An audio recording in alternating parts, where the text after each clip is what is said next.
আমি টেকনাফ থেকে তেতুলিয়া রূপসা থেকে পাটুরিয়া যেখানে আলোচনা করি আমার আলোচ্য বিষয়টি একটু জানিয়ে দিই।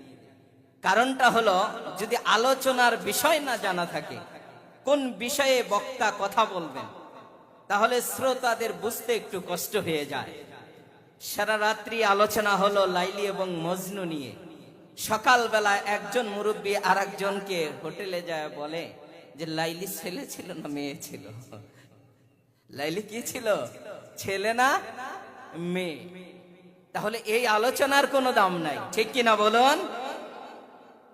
আমাদের গত 16 ডিসেম্বর গতকাল চলে গেছে। এই 16 ডিসেম্বর আমাদের বিজয় দিবস ছিল, ঠিক কিনা বলেন? বিজয় দিবস সম্পর্কে কিঞ্চিত আলোচনা করব। মূল আলোচ্য বিষয় হলো মৃত্যু। কি বলুন? কথা বলুন, একটু জোরে বলুন। মৃত্যু। আচ্ছা, আপনারা বলুন তো, মানুষ যতদিন পৃথিবীর জমিনে থাকে ততদিন ভালো অথবা মন্দ কাজ করার সুযোগ পায়, ঠিক কিনা বলুন? কিন্তু শ্বাস যখন বন্ধ হয়ে যায় তখন কি সুযোগ হয়? না। শ্বাস বন্ধের পরেও 3টা কাজ আল্লাহ রাব্বুল আলামিন অফার করেছেন। যতক্ষণ শ্বাস চলে তোমার নাম হায়াত, এবং শ্বাস বন্ধ হলে তোমার সব বন্ধ হয়ে যায়। এরপরেও আমি আল্লাহ 3টা আমল তোমার জন্য জারি করে দেই। বলেন না সুবহানাল্লাহ। 3টা আমল নিয়ে আলোচনা করব, 3টা কথা নিয়ে। শেষ পর্যন্ত থাকবেন তো ইনশাআল্লাহ? আপনাদের এখানে কথা বলে আমি কুড়িগ্রাম চলে যাব, ওখানে আবার আলোচনা করে আবার ঢাকার দিকে চলে যাব। আজকের যে মৌলিক বিষয় মৃত্যু, এই পৃথিবীর বুকে আল্লাহ রাব্বুল আলামিন যত জীবনদার জিনিস সৃষ্টি করেছেন, জীবন দিয়েছেন, এই জীবনদার জিনিসকে 2 ভাগে বিভক্ত করেছেন।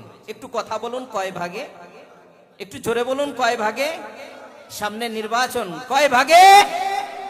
আল্লাহু আকবার। হাইওয়ানে নাতিক আরবি শব্দ, আর বেগৈরে হাইওয়ান। হাইওয়ানে গৈরে নাতিক। নাতিক মানে কথা বলতে পারে, তাদেরকে বলা হয় মানুষ। তাদেরকে কি বলা হয়? মানুষ ছাড়া পৃথিবীর জমিনে যত প্রাণী রয়েছে তা হলো হাইওয়ান। তা কি? পিপিলিকা থেকে শুরু করে যা আছে সব হাইওয়ান।